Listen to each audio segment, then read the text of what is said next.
السلام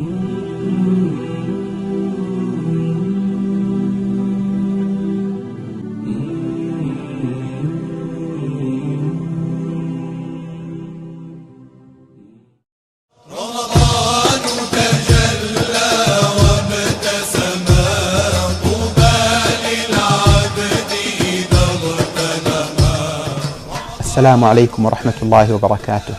الحمد لله رب العالمين، وصلى الله على سيدنا محمد المبعوث رحمة للعالمين وعلى آله وصحبه ومن سار على نهجه إلى يوم الدين.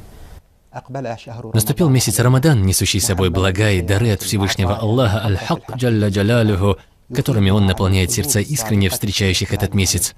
Велик удел человека, искренне встречающего Рамадан. Его тело получает свой удел из благ этого месяца, его нафс получает удел, его сердце получает удел, его душа, рох, получает удел, его сир получает свой удел. Человек получает свой удел из этого благословенного месяца. Также в нем есть уделы для тех, кто окружает его, и для того, что его окружает. Потребность тела в этом месяце связана с приучением его к усмирению своих желаний, а также с освобождением от привычек, с очищением от грязи, от слабости и пресыщения, чтобы это тело было готово к выстаиванию ночью в поклонении, а днем к посту, чтобы оно сумело вынести это. Нафс человека имеет свой удел в месяц Рамадан. И удел нафса – это великий удел. Он заключается в том, что нафс в этот месяц готов для воспитания путем очищения. Нафс, который играет нами на протяжении года, как это обычно бывает, порабощает нас своими желаниями. И очень часто мы бываем не способны освободиться от его власти над нами. И вот пришел месяц Рамадан, неся в себе преобразование для этого нафса, который заключается в покорении и очищении этого нафса. И настало время поста, который является воздержанием от истинной зари до захода солнца, от еды, питья и всего того, что нарушает пост. Еда и питье – это две основные причины в этом причинном мире для поддержания жизни, для продолжения жизни человека. Это то, что дает человеку энергию, с помощью которой он продолжает жить. И вот пришло время, когда нам велено оставить нечто, благодаря чему мы продолжаем жить, чтобы в этом было обращение к нафсу. О, нафс, ты смог оставить то, на чем основывается вся твоя жизнь.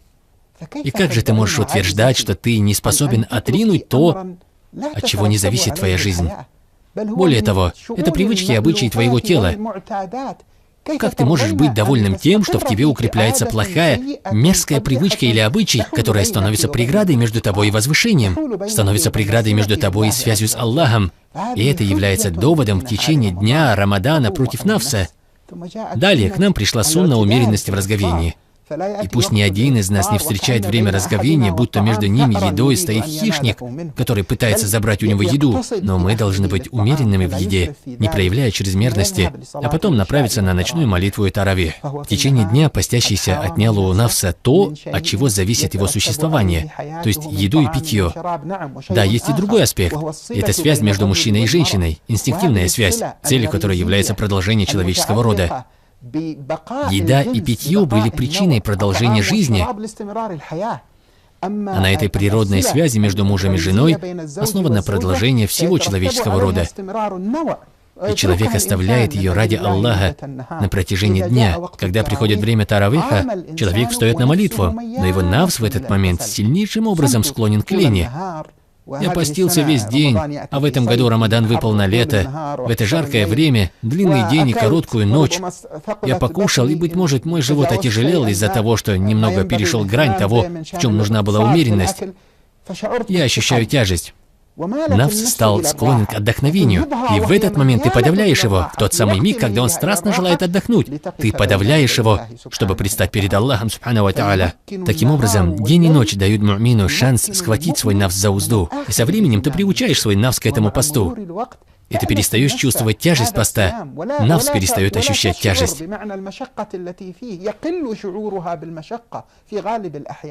В этом для нас есть еще один урок, который человек должен внушить своему нафсу. И он заключается в том, что множество праведных, высоких дел кажутся нам вначале сложными, что выше наших сил начать совершать их. И также множество наших желаний из числа страстей, которые мы должны оставить, которые не являются благочестивыми, которые не идут нам, в которых нет пользы, но которые вредят нам. Мы воображаем, что мы не в состоянии отринуть их. И в этот момент мы обнаруживаем, что мы способны оставить и способны делать то, чего наш нафс не желает. Это урок, который пробуждает наши сердца. В месяц Рамадан есть дар для сердец. И он заключается в том, что с самого начала этого месяца звучит призыв к этим сердцам, дабы они освободились от завес. Что такое эти завесы? Завесы — это мрак, который окружает сердце, препятствуя наполнению сердца нуром проницательности. Он становится преградой между сердцем и возвышением в высотах ясного знания якина. Что это за мрак? Это упорство в совершении грехов. Без покаяния и возврата к Аллаху, без истихфара, без сожаления. Мрак, исходящий из того, что связано с ущемлением прав людей вокруг нас, из наших связей с людьми, которые строятся на злобе, ненависти, зависти, гордыне, лжи, неприятии. Все это тьма, покрывающая сердце. Приходит Рамадан с обращением к нашим сердцам, с призывом выйти за пределы этого мрака. Неисполнение обязанностей по отношению к людям, по отношению к другому человеку, соблюдение прав людей вокруг нас, право родителей на хорошее отношение к ним, право на любовь. Не просто механическое исполнение этих обязанностей, не просто выполнение их из страха перед адом или гневом Аллаха, но во исполнение их с любовью к тем, кого Аллах избрал причиной для нашего существования, выражая тем самым признательность. Это родственные связи, которые Аллах запретил нам обрывать. Это связь между нами и людьми, которые окружают нас, чтобы не было отчуждения между нами и другими людьми. Поэтому пришло в хадисе от пророка, алейхиссаляту вассалям, что Аллах известил нас о том, что Аллах смотрит в первую из ночей Рамадана. Это ночь, которая предшествует первому дню поста. Множество ученых называют ее Ляйлятун Назара, ночь взгляда, когда Аллах смотрит на своих рабов и прощает всех, кто не предает ему сотоварищей. Кроме 4 типов людей. Первое — пристрастному к алкоголю. Второе — непокорному своим родителям.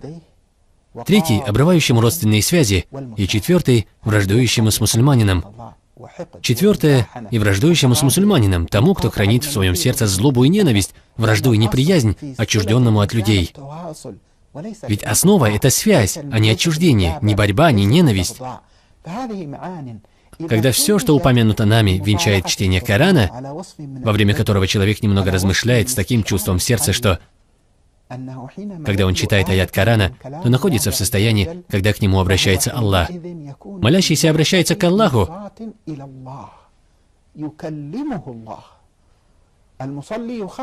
Читающий дуа обращается к Аллаху. Однако, когда человек читает Коран, это Аллах обращается к нему. Аллах говорит с ним, и сердце должно прочувствовать, что оно находится в священном моменте, когда оно подвергается лучам обращения Аллаха Азза ва Джалля. Тот, чье подобное состояние является для него привычным, не бывает занят количеством. Да, человек читает в день минимум 1 джуз. Быть может, пытается увеличить, но он не должен быть занятым количеством во вред смыслу. Нужно увидеть, что он пытается прочитать быстрее.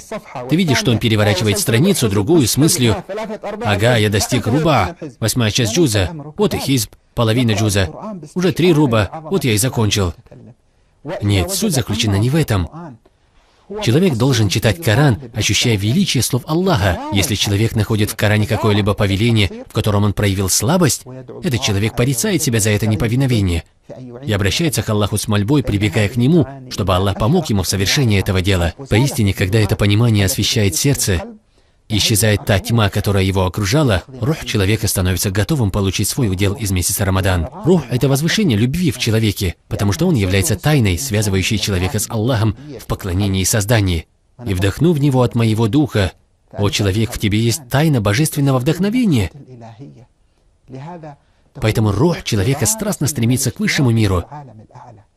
И нет препятствий между духом человека и возвышением в любви и близости с Аллахом, кроме того, что было упомянуто о тьме и мраке, покрывающих сердце человека, того порабощения человека своим же нафсом. И когда человек освобождается от рабства своего нафса, упомянутым нами путем, сердце человека наполняется светом и уходит тьма. Рух человека начинает свое движение к высшему миру. Человек способен в этот месяц своим телом находиться среди людей, но душа этого человека будет связана с высшим миром. Ночь за ночью человек ускользает от огня. Он возвышается посредством своего милосердия, прощения, возвышается ночью Аль-Кадр, и эта ночь Руха возвышается созерцанием света этой ночи вместе с савабом этой ночи. И таким образом, плодом, результатом Рамадана является возможность Руха испробовать истину любви Аллаха. И ее укрывает нур любви Аллаха к ней. И таким образом он переходит к уделу сирра в месяц Рамадан. Сирр — это сама суть басирата, или суть той упомянутой нами проницательности сердца, когда человек освобождается от завес мрака, от слабостей нафса, когда душа сбрасывает оковы и наполняется нуром. Этот нур озаряет сирр. Тогда человек начинает чувствовать, видеть своим сердцем то, чего не видят те, кто упускает подобные понятия. Но разговор об этом может продолжаться долго. В преддверии Рамадана нам осталось еще раз проверить наши связи с теми, кто нас окружает, наши обязанности по отношению к ним, обязанности родителей по отношению к своим детям, детей по отношению к своим родителям, братьев к братьям, друзей к друзьям, соседей к своим соседям. Человек должен следить за отношениями со своими соседями, обмениваясь с ними едой, не испытывая при этом душевного стеснения. Более богатый из них должен навещать более бедного и заботиться о нем. Он держал пост, испытывая при этом голод и жажду. Это напоминало ему о бедняке, который не находит ни еды, ни питья. И дело не заканчивается на чеке, который человек подписывает и дарит. Конечно, жертвуй той суммой, которую ты можешь себе позволить, однако старайся, чтобы часть из этого пожертвования попала в руки бедняка лично из твоих рук. И в этот миг пусть рядом будет твой сын, чтобы сердце ребенка почувствовало милосердие, чтобы оно облагородилось этим смыслом милосердия, чтобы сын привык протягивать свою руку бедняку с адабом, со скромностью, с чувством того, что бедняк делает нам одолжение, принимая нашу садаку, потому что мы преподносим ему нечто, принадлежащее мирскому, а то, что мы получаем от этой милости, это дар Аллаха в ахирате. Тогда кто из нас выигрывает? Получается, это Он делает нам одолжение. Также к поддерживанию взаимосвязи между людьми относится внимание к состоянию этой уммы, стремление к сближению сердец, стремление к возвышению через любовь, стремление к поддержанию истины, стремление к противостоянию несправедливости, размышление о будущем, стремление освободиться от оков эгоизма, связанного с личностью человека, осмысленное внимание ко всему, что окружает эту личность. Если ты совершил суджуд, то помолись за себя, за своих близких, друзей и соседей. И проси Аллаха за всю умму. Вспомни о своих рабах, вспомни о своих братьях по иману и исламу в разных странах, оставшихся без поддержки. Обратись к Аллаху с мольбой об избавлении их от зла. Жертвуй сколько можешь на этом пути. Также вспомни своих братьев в человеке, ведь совершение добра не ограничивается теми, кто является частью твоего дина. Более того, оно не ограничивается человеком вообще. Ихсан — это качество, которое должно укрепиться в наших сердцах, прежде чем мы выйдем из Рамадана. Нужно озаботиться тем, чтобы возвыситься в Рамадан, чтобы почувствовать нашу связь со всем сущим, окружающим нас. Ифтар связан с оборотом земли.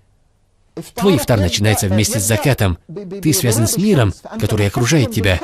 Это связь и с неорганическим мирским, и с животными, и с растениями, а не только с человеком. Не говоря уже о том, если ты сократил ее до своего окружения из родственников или тех, кто соответствует твоему масхабу или дину. Нет, эта связь обширнее этого. Ведь ты в своем посте бываешь связан с оборотом земли вокруг своей оси. На рассвете ты связан с ней. Оставляя еду с восходом солнца, ты ощущаешь связь с зарей, за которой следует восход солнца. Ты приближаешься к восходу нура, свету саваба, нуру защищенности и мира в этом бытие. А когда солнце заходит, ты приближаешься к тому, чтобы вместе с ним и мрак зла, притеснение и испытаний также скрылись за горизонтом. Ты связан со Вселенной своим постом. Когда ты хочешь совершить разговение, ты нуждаешься в растениях и животных. Ведь и растения, и животные — это милость Аллаха, которую Он на тебя изливает. Так налаживается эта связь, которая учит тебя после всего этого. Когда ты идешь рядом с растениями, ты следишь за тем, чтобы их не загрязняли нечистотами. Следишь за их сохранностью, потому что между тобой и ними есть связь, которая может сподвигнуть тебя. Когда ты встречаешь животное, стараться быть с ним мягким и милостивым, ведь поистине, ведь в каждом обладающем влажной печенью есть награда. Хадис. То есть в каждом живом существе скрыто вознаграждение. Эти понятия, связанные с телом, нафсом, сердцем, рухом и сирром, а также с теми, кто окружает нас, из числа людей, животных, растений и неорганических веществ, все это направлено на то, чтобы завершить Рамадан, а ты уже перешел на другой уровень. Не наступает ночь Ида, чтобы твой подарок не ожидал тебя.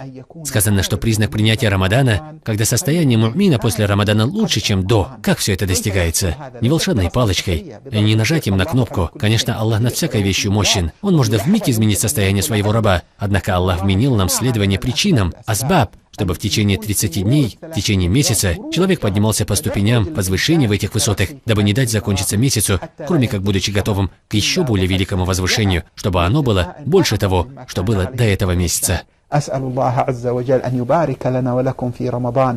اللهم بارك لنا في رمضان. اللهم بارك لنا في رمضان. اللهم بارك لنا في رمضان وأعنا فيه على الصيام والقيام وتلاوة القرآن. اللهم ارزقنا قيام ليله وحسن صيام نهاره، واجعلنا من أهل الرحمة ومن أهل المغفرة ومن أهل العتق من النار. اللهم اعتق رقابنا ورقاب أمهاتنا وآبائنا وأزواجنا وذرياتنا ومشايخنا وإخوتنا وأحبابنا والمسلمين من النار. اللهم وبلغنا ليلة القدر وأشهدنا أنوارها ووفر حظنا منها. اللهم إنا نسألك في كل ليلة تعتق فيها رقابا من النار أن تعتق رقابنا من نار جهنم، وأن تعتق رقابنا من نار المعاصي والذنوب، وأن تعتق رقابنا من عبودية النفوس، وأن تعتق رقابنا من التعلق بالخلق على نحو يحول بيننا وبين الخالق، وأن تعتق رقابنا من احتباسنا على حب المنزلة في قلوب الناس، أن تعتق رقابنا من تعلقنا بالشهرة والمكانة والظهور، فإنها حجب تحول بين القلب وبين أنوار معرفتك. اللهم اعتق رقابنا من كل ما يحول بيننا وبين كمال المحبة لك والمحبوبية لديك. اللهم واجعل لنا في كل ليلة تفيض فيها على عبادك المحبوبين نصيبا وافرا. اللهم إن لك في كل ليلة من ليالي شهر رمضان عطاء ونورا وتجليا وذوقا ومحبوبية تفيضها على قلوب صدقت بالإقبال عليك، وتبهرج بها أرواحا تعرج في معارج محبتك، وتزكي فيها أنفسا فترقيها إلى أعلى مراتب الطمأنينة. وإنا يا سيدي عبادك وإماؤك وأبناء إمائك وعبيدك، نواصينا بيدك، ماض فينا حكمك، عدل فينا قضاؤك. نسألك اللهم برحمتك التي وسعت كل شيء أن توفر حظنا من ليلة النظر في أول رمضان، وأن توفر حظنا في كل نفس من أنفاسنا وفي كل خطرة من خطرات قلوبنا من فيض جودك وإحسانك في تلك اللحظة يا حي يا قيوم. اللهم واجعل في هذا الشهر فرجا لأمة سيدنا محمد. اللهم ارحم أمة سيدنا محمد. اللهم اهدي أمة سيدنا محمد. اللهم أصلح أمة سيدنا محمد. اللهم انصر أمة سيدنا محمد. اللهم أقبل على مقبلهم بما أمل، وعلى معرضهم بواسع الجود والكرم. اللهم اغفر لمذنبهم وتب على عاصيهم، وأقبل بمدبرهم، ووفق مخذولهم، وزد الموفق منهم توفيقا برحمتك يا أرحم الراحمين. اللهم وانظر إلى سائر عبادك من سائر مللهم وأصنافهم وعناصرهم وشؤونهم، املأ قلوبهم بالنور وأقبل بقلوبهم على النور. اللهم فرج كربة المكروبين. اللهم فرج كربة المكروبين. اللهم فرج كربة المكروبين. اللهم احفظ الحرمين الشريفين، وبارك في المعتمرين وزوار سيد المرسلين صلى الله عليه وآله وصحبه أجمعين، ولا تحرمنا الورود على تلك البقاع الطاهرة يا حي يا قيوم. اللهم احفظ المسجد الأقصى. اللهم احفظ المسجد الأقصى. اللهم احفظ المسجد الأقصى. اللهم فأيقظ الأمة من غفلتها. اللهم احفظ إخوتنا في فلسطين، ثبتهم على الحق. اللهم وفق المرابطين في بيت المقدس، وأعنهم وأغنهم من فضلك، وكن لهم وليا وبهم حفيا. اللهم انصرهم على من يعاديهم وعلى من يؤذيهم، والهم الأمة القيام بحقهم، واجمع شمل إخوتنا في فلسطين، وحد صفوفهم، وأزل عنهم نزغة الشيطان وسلطان الهوى برحمتك يا أرحم الراحمين. اللهم وإنا نستغيثك لعبادك في بلاد الشام. اللهم ارحمهم برحمة تليق بجودك وكرمك. اصرف عنهم من الأذى ومن البلاء ومن تسلط الأعداء ما أنت له أهل، واجعل عاقبة أمرهم رشدا. اللهم إنهم قد نزل بهم من البلاء ما نزل، وعظم الأمر الذي بهم قد حل، وإنا يا مولانا نسترحمك لهم ونستغيثك لهم ونستعطفك عليهم. اللهم انظر إليهم نظرة تجعل عواقب الأمر رشدا، واجمع بين قلوبهم على الخير، وادفع عنهم شر ظلم الظالمين، وارفع عنهم أيدي الشرق والغرب يا رب العالمين. اللهم انظر إلى عبادك في مصر، واجعل شؤونهم إلى الخير، وادفع عنهم شر الأذى والغير، وجنبهم الضير برحمتك يا أرحم الراحمين. انظر إلى عبادك في بلاد اليمن شماله وجنوبه، وانظر إلى عبادك يا مولانا في السودان وفي الصومال وفي أفغانستان. ارحم عبادك في تونس وفي ليبيا. اللهم ارحم عبادك في كل مكان. ارفع الظلم عن المظلومين وفرج عن المكروبين، وارحمنا برحمتك يا أرحم الراحمين. واجعل هذا الشهر شاهدا لنا بالحق، لا شاهدا علينا بتقصير منا. اللهم ألهمنا فيه من محابك ما نرقى به في معارج ودادك، حتى نكون من خواص من سطعت على قلوبهم أنوار إسعادك برحمتك يا أرحم الراحمين.